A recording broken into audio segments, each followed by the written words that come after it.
Everyone, welcome back to the channel पर आप सभी लोग का एक बार फिर से स्वागत है। और आज की इस वीडियो में हम बात कर रहे हैं केवीएस की असिस्टेंट कमिश्नर पोस्ट की। अगर आप केवीएस में असिस्टेंट कमिश्नर पोस्ट पाना चाहते हैं तो क्या एलिजिबिलिटी रहती है, क्या एज क्राइटेरिया रहता है, कैसे आप अप्लाई कर सकते हैं, कितने साल का एक्सपीरियंस चाहिए, किस तरीके से पोस्ट फिल होती है, असिस्टेंट कमिश्नर का काम क्या होता है। आज की इस वीडियो में उन सभी चीजों के बारे में हम बात करने वाले हैं, तो वीडियो को लास्ट तक जरूर देखिएगा। स्टेप बाय स्टेप गाइड हम जानेंगे कि अगर आप असिस्टेंट कमिश्नर बनना चाहते हैं तो वो कैसे बन सकते हैं। तो इससे पहले अगर आप लोग इस चैनल पर नए हैं और असिस्टेंट कमिश्नर की तैयारी कर रहे हैं तो चैनल को सब्सक्राइब कर लीजिए, साथ ही बेल आइकन को प्रेस कर लीजिए ताकि जैसे ही वीडियो अपलोड की जाती है उसकी नोटिफिकेशन आप सभी लोग को मिल सके। आप हमें सोशल मीडिया पर भी फॉलो कर सकते हैं। साथ ही अपने डिटेल्स हमारे साथ शेयर करना ना भूले। अपना नाम लिखेंगे, जैसे फॉर एग्जाम्पल आपका नाम पारुल है तो पारुल लिखेंगे, स्पेस देके सिटी, सपोज दिल्ली है तो दिल्ली, स्पेस देके एग्जाम, जैसे केवीएस असिस्टेंट कमिश्नर है तो केवीएस असिस्टेंट कमिश्नर लिखेंगे और शेयर कर देंगे हमारे हेल्पलाइन नंबर 8447410108 पर।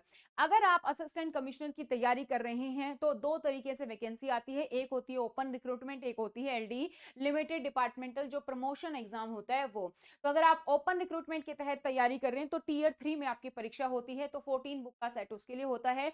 और अगर आप जो है एलडी के तहत तैयारी कर रहे हैं तो टीयर 2 जो है होता है, टीयर 1 और टीयर 2, तो उसके लिए आपका 8 बुक का सेट होता है। हिंदी और इंग्लिश दोनों मीडियम में अवेलेबल है, इस तरीके से आपके पास डिलीवर हो जाते हैं, वो आप ऑर्डर कर सकते हैं। इसके साथ आप स्टडी पोर्टल एकेडमी आप डाउनलोड कर सकते हैं, जहां पर हमारे पास जो है असिस्टेंट कमिश्नर के लिए लाइव और रिकॉर्डेड बैचेस दोनों ही अवेलेबल है। इसमें आपके पास सारे फीचर्स की अगर हम बात करें कोर्स में तो आपका कंप्लीट सिलेबस कवर होता है, ए टू जेड, चाहे आप ओपन का लीजिए चाहे आप एलडी का, सारा सिलेबस आपका कवर होगा। इसमें इंटरव्यू बैच आपका अलग से होता है, इंटरव्यू प्रिपरेशन भी हम करवाते हैं। इसमें आपको जो है हार्ड कॉपी नोट्स इसके साथ ही मिल जाते हैं, टेस्ट सीरीज आती है, तो अपनी तैयारी आप आराम से यहाँ पर कर सकते हैं। तो चलिए अब बात करते हैं, सबसे पहले हम समझ लेते हैं कि ये जो असिस्टेंट कमिश्नर पोस्ट है ये क्या होती है, किस तरीके की होती है, क्या पे स्केल होता है, क्या इसका जॉब रिस्पॉन्सिबिलिटी होती है, किस लेवल पर होती है। तो असिस्टेंट कमिश्नर के लिए अगर आप तैयारी कर रहे हैं तो सबसे पहले तो ये ग्रुप ए पोस्ट होती है, गेजेटेड ऑफिसर की पोस्ट होती है, ग्रुप ए की पोस्ट होती है। पे लेवल की अगर हम बात करें तो पे लेवल आपका इसमें 12 रहता है, यानी कि आपकी जो सैलरी है वो 78,800 से 2,09,200, ये आपकी बेसिक रेंज जो है सैलरी की वो ये रहती है। इसके अलावा जो भी आपके अलाउंसेस है, बेनिफिट्स हैं, वो आपको अलग से मिलते हैं। इसके बाद अगर हम बात करें क्या असिस्टेंट कमिश्नर हर एक स्कूल में होता है प्रिंसिपल की तरह, नहीं। असिस्टेंट कमिश्नर होते हैं रीजनल ऑफिस लेवल पर, ये रीजनल ऑफिस में काम करते हैं। इसका काम क्या होता है? Assist the deputy commissioner and commissioner, आपके ऊपर कमिश्नर होते हैं, डिप्टी कमिश्नर होते हैं, तो उसको असिस्ट कौन करते हैं? Assistant commissioner. Administrative and academic officer, तो एडमिनिस्ट्रेटिव भी ड्यूटी है आपकी, एकेडमिक ड्यूटी है। इसके साथ साथ responsible for overseeing multiple school, जो भी रीजन में सारे स्कूल्स आएंगे उनका ओवरलुक करना आपका। इंप्लीमेंटिंग पॉलिसी, कोई भी पॉलिसी आ रही है उसको इंप्लीमेंट करना। मैनेजिंग स्टाफ वेलफेयर को मैनेज करना, जैसे इनकी ट्रेनिंग है, डिसिप्लिनरी केसेस हैं, वो सब यहाँ पर देखना। And ensuring smooth education operation, तो मेनली आपका एकेडमिक का भी काम होता है, एडमिनिस्ट्रेटिव का भी है, पॉलिसी भी इंप्लीमेंट करनी है, ओवरऑल स्कूल जो है वो देखना है, जो भी आपके अंडर में आते हैं, कोई डिसिप्लिन केसेस है या फिर कोई भी एजुकेशन ऑपरेशन है, ट्रेनिंग है, वो असिस्टेंट है वो यहाँ पर देखते हैं।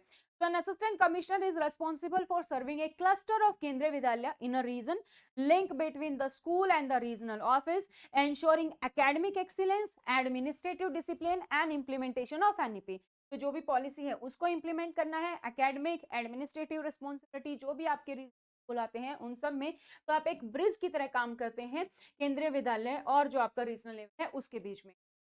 तो केवीएस की जो असिस्टेंट कमिश्नर है वो किस तरीके से जो है फिल होती है, तो सबसे पहले अगर हम बात करें तो दो तरीके से वैकेंसी आती है। One is the direct recruitment, तो डायरेक्ट रिक्रूटमेंट जो है उससे आपकी 50% पोस्ट फिल होती है।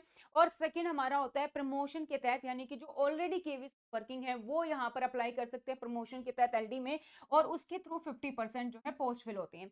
तो 50% हम डायरेक्ट रिक्रूटमेंट से और 50% जो है एलडी के तहत जो है वो यहाँ पर पोस्ट जो है फिल होती है।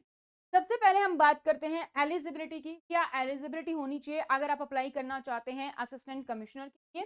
तो आपकी जो एजुकेशन क्वालिफिकेशन, सबसे पहले हम बात कर लेते हैं। तो आपके पास मास्टर डिग्री होनी चाहिए एक रिकॉग्नाइज्ड यूनिवर्सिटी से, और उसमें आपके कम से कम 50% मार्क्स जो है वो होने चाहिए। सेकंड हम बात करें तो आपकी बीएड होनी चाहिए, बीएड में भी आपके जो 50% मार्क्स हैं वो होने चाहिए, या फिर हो सकता है बीएड के अलावा आपने 3 इयर्स की इंटीग्रेटेड बीएड एमएड की है तो उसमें भी 50% मार्क्स होने चाहिए। तो एजुकेशन आपकी simple master plus BEd 50% marks के साथ होनी चाहिए। सेकंड अगर हम बात करें एक्सपीरियंस की, आपका एक्सपीरियंस क्या होना चाहिए, तो वर्किंग एज ए प्रिंसिपल, आप प्रिंसिपल के तौर पर जो है काम कर रहे हो, प्रिंसिपल के तौर पर वर्किंग है, पे लेवल आपका 12 जो है अभी है प्रिंसिपल की पोस्ट पर, और कम से कम आपका 3 साल का एक्सपीरियंस होना चाहिए, चाहे वो आपका किसी सेंट्रल गवर्नमेंट स्कूल के तहत है, स्टेट गवर्नमेंट स्कूल के तहत है, या ऑटोनोमस ऑर्गेनाइजेशन में है, तो आपका कम से कम 3 साल का अगर एक्सपीरियंस है तो आप अप्लाई कर सकते हैं for the KVS assistant commissioner. इसके साथ आपकी कंप्यूटर एप्लीकेशन की नॉलेज होनी चाहिए, हिंदी और इंग्लिश की नॉलेज होनी। तो ये तो हो गया हमारा एक्सपीरियंस और एजुकेशन। नाउ एज, एज जो है वो मैक्सिमम आपकी कितनी है, 50 इयर्स हो सकती है, दिस इज द मैक्सिमम कि आप 50 इयर्स के मैक्सिमम में तक जो है यहाँ पर फॉर्म फिल कर सकते हैं। अब बात करते हैं हम रिक्रूटमेंट प्रोसेस की। तो सिलेक्शन प्रोसेस क्या रहता है, अगर आप ओपन रिक्रूटमेंट के थ्रू जा रहे हैं तो आपके 3 जो है टियर होते हैं। टियर 1 होगा जो आपका प्रीलिमिनरी होगा, यानी कि ये क्वालिफाइंग एग्जाम होगा, बस आपको क्वालिफाई करना है, इसके मार्क्स आपके फाइनल मेरिट में ऐड नहीं होंगे। फिर जितनी भी पोस्ट होंगी उसका 10 टाइम टियर 1 से शॉर्टलिस्ट किए जाएंगे टियर 2 के लिए 1:10 में, और टियर 2 में आपका सब्जेक्ट स्पेसिफिक का रिटन एग्जाम होता है। टियर 1 में आपका सिर्फ Hindi, English, math, reasoning, GK, computer ये होता है। टियर 2 जो है आपका, उसमें आपका सब्जेक्ट स्पेसिफिक, इसमें 3 पोर्शन होते हैं, management, supervision and leadership, administration and finance, and perspective on education and leadership. ये 3 सेक्शन आपका टियर 2 होता है जो सब्जेक्टिव प्लस डिस्क्रिप्टिव होगा। जो यहाँ से शॉर्टलिस्ट होंगे उनका जो है 1/3 जो है, यानी कि पोस्ट का 3 गुना हम सेलेक्ट करेंगे फॉर द इंटरव्यू। तो टियर 3 इंटरव्यू के लिए आपका ये यहाँ पर सेलेक्ट होगा। तो टियर 1 एग्जाम पैटर्न की बात कर लेते हैं। तो टियर 1 एग्जाम पैटर्न के लिए जो लेवल है वो आपका रहता है पोस्ट ग्रेजुएट लेवल का, वो क्वेश्चंस आपके आते हैं। पार्ट 1 आपका जो होता है वो होता है आपका जर्नल रीजनिंग। जर्नल रीजनिंग आपके 20 क्वेश्चन आएंगे, हर एक क्वेश्चन आपका 3 मार्क्स का है, तो यानी कि 60 मार्क्स का आपका जो है रीजनिंग रहती है। पार्ट 2 आपका न्यूमेरिक एबिलिटी है, जिसमें अगेन आपके 20 क्वेश्चन होंगे, और ये भी आपके 60 मार्क्स के होंगे। देन पार्ट 3 आपका बेसिक कंप्यूटर लिटरेसी है, जिसमें आपके 20 क्वेश्चंस होंगे और 60 मार्क्स के होंगे। पार्ट 4 आपका जनरल नॉलेज होता है, जिसमें आपके 20 क्वेश्चंस होंगे और 60 मार्क्स के होंगे। पार्ट 5 आपका लैंग्वेज कॉम्पिटेंसी टेस्ट इंग्लिश है, इंग्लिश से आपके 10 क्वेश्चन अगेन 30 मार्क्स के। और लैंग्वेज कॉम्पिटेंसी टेस्ट जो है वन एक और लैंग्वेज आपकी यहाँ होगी, जैसे हिंदी है, तो 10 क्वेश्चन हिंदी के 30 मार्क्स। हर एक क्वेश्चन आपका 3 नंबर का है, 3 मार्क्स का है, तो टोटल नंबर ऑफ क्वेश्चन आपके यहाँ पर 100 हो जाते हैं, जिसमें से 20 जो है आपकी है, 20 न्यूमेरिकल एबिलिटी है, मैथ है, यानी कि 20 कंप्यूटर है, 20 है, एंड 10 मार्क्स आपकी हिंदी और इंग्लिश है। और इसके साथ ही आपका 3 टाइम्स यानी कि 300 मार्क्स का आपका जो पूरा पेपर है वो यहाँ पर होता है। अब अगर हम बात करें तो सबसे पहले जो हमने बताया आपको कि टियर 1 जो है आपका स्क्रीन टेस्ट होता है, प्रीलिमिनरी टेस्ट है, इसके मार्क्स आपके फाइनल मेरिट में नहीं जुड़ेंगे। जो भी इसको शॉर्टलिस्ट करेंगे, पोस्ट का 10 टाइम्स जो है शॉर्टलिस्ट होंगे for the tier 2 post. Paper कैसे होगा, ओएमआर शीट बेस्ड पेपर होगा, यानी कि ऑफलाइन पेपर होगा, ऑनलाइन नहीं है, ऑफलाइन जो है पेपर यहाँ पर रहेगा पेन पेपर मोड में। कितना टाइम मिलेगा, पूरा जो है टाइम यहाँ पर जो है 2 आवर्स का दिया जाएगा, टोटल 2 आवर्स का टाइम रहेगा। नेगेटिव मार्किंग की बात करें तो नेगेटिव मार्किंग यहाँ पर 1/3 रहेगी, यानी कि 3 मार्क्स का अगर हमारा एक आंसर है जो करेक्ट है, क्वेश्चन जो अगर आपका करेक्ट है तो 3 मार्क्स दिए जाएंगे, तो उसका 1/3 करेंगे तो 1 मार्क्स, यानी कि अगर आपका मार्क्स जो है क्वेश्चन का आंसर गलत है तो 1 मार्क्स जो है आपका यहाँ पर डेबिट हो जाएगा। पेपर आपका जो है बाइलिंगुअल रहेगा, हिंदी और इंग्लिश दोनों ही आपका आएगा। अब आपका आता है टियर 2। टियर 2 जो आपका एग्जाम पैटर्न होता है वो, और अगर आप एलडी के तहत तैयारी कर रहे हैं तो एलडी के तहत जब आप अप्लाई करते हैं तो आपका जो टियर 1 है वो आपका कट हो जाता है, आपका सीधा ये वाला एलडी के तहत टियर 1 होता है, और ओपन के लिए टियर 2 होता है। इसमें आपके 3 सेक्शन आएंगे, perspective on education and leadership, management supervision and leadership, administrative and finance के रहेंगे। इसमें आपके क्वेश्चन की बात करें तो ये आपका जो पेपर है वो आपका ऑब्जेक्टिव प्लस सब्जेक्टिव दोनों ही होता है। तो आपके 60 क्वेश्चन रहेंगे एमसीक्यू ऑब्जेक्टिव, जो कि आपके 60 मार्क्स के रहेंगे, यानी कि एक क्वेश्चन आपका 1 मार्क्स का रहेगा। डिस्क्रिप्टिव के आपके 10 क्वेश्चन रहेंगे जो कि 40 मार्क्स के रहेंगे, तो यानी कि आपके टोटल नंबर ऑफ क्वेश्चन 55 है, और टोटल मार्क्स जो है आपके वो रहेंगे यहाँ पर 100 मार्क्स का। जैसा मैंने आपको बताया, अगर आप एलडी दे रहे हैं तो ये आपका टियर 1 है, अगर आप ओपन रिक्रूटमेंट के तहत जा रहे हैं तो ये आपका जो है टियर 2 का एग्जाम होगा। मार्क्स जो है वो आपके फाइनल मेरिट में यहाँ से काउंट होंगे, टियर 1 के काउंट नहीं होंगे। पेपर ये भी आपका ओएमआर बेस्ड होगा, यानी कि ऑफलाइन पेपर होगा। इसके लिए जो टोटल टाइम रहेगा वो रहेगा आपका 2.5 आवर। नेगेटिव मार्किंग यहाँ पर भी है, बट यहाँ पर आपकी रहेगी 1/4 है, यानी कि 0.25 मार्क्स जो है नेगेटिव के यहाँ पर डिडक्ट होंगे।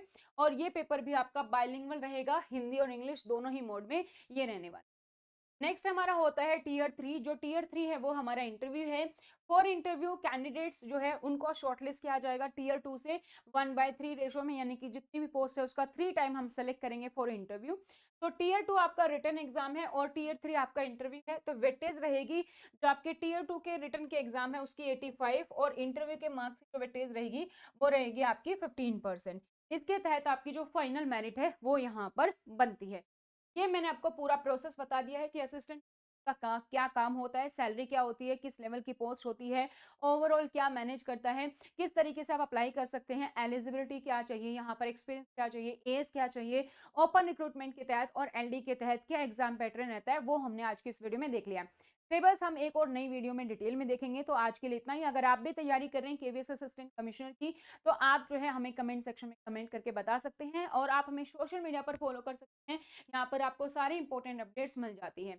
इसके अलावा अपनी डिटेल्स हमारे साथ शेयर कर सकते हैं, अपना नाम लिखेंगे किसी का एग्जाम और शेयर कर देंगे हमारे हेल्पलाइन नंबर 8447410108 पर। तो यहाँ पर आपको हर एक अपडेट मिल जाती है।